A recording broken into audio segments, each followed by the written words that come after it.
मैं आप सबको प्रणाम करता हूं।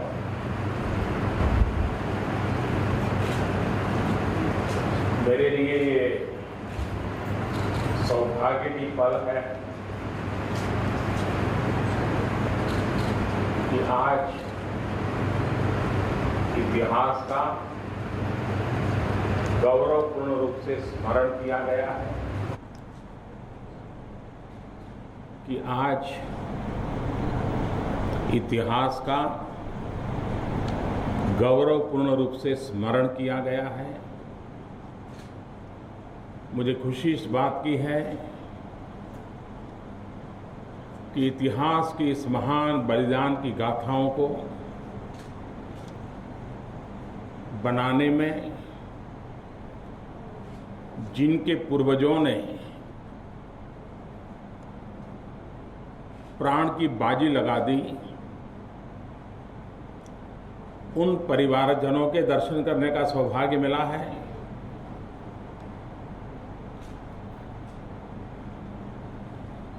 मानव जात के विकास की यात्रा में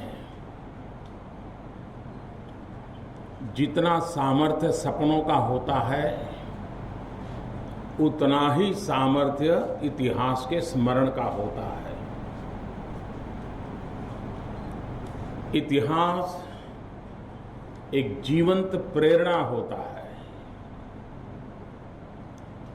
और मानव जाति को अपने सपनों को साकार करना है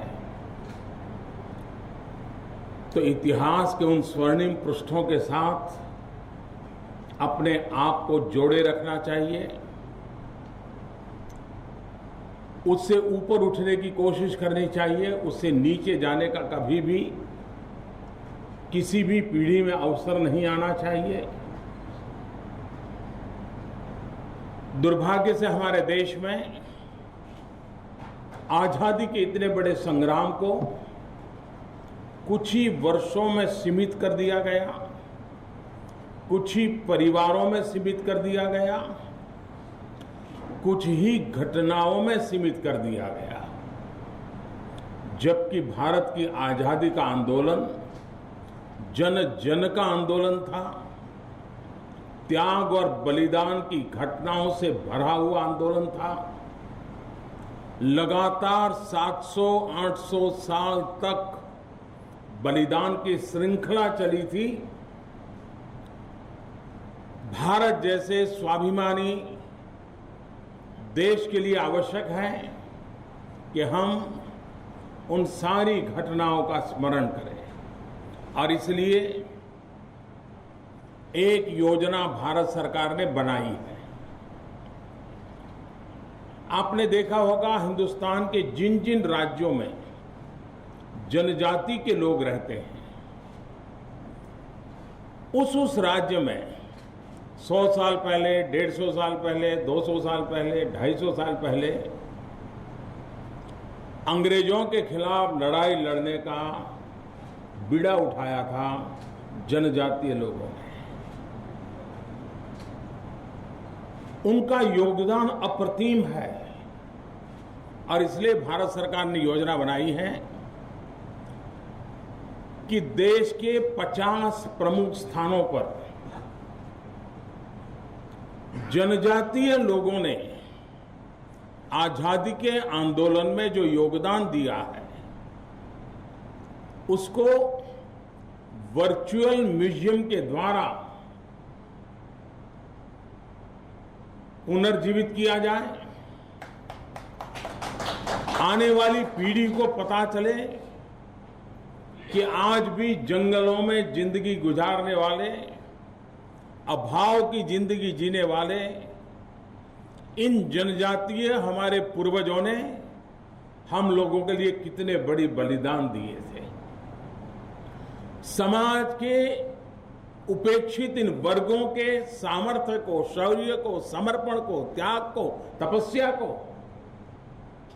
आने वाली पीढ़ी जाने, समझे, सीखे, जिए, उस दिशा में प्रयास है। उड़ीसा इस पूरी संघर्ष यात्रा में सिरमौर रहा है, यहां की जनजातीय सिरमौर रही है सैकड़ों लोगों ने फांसी के तख्त को चूमा है, हजारों लोगों ने जवानी जेल में गुजारी है।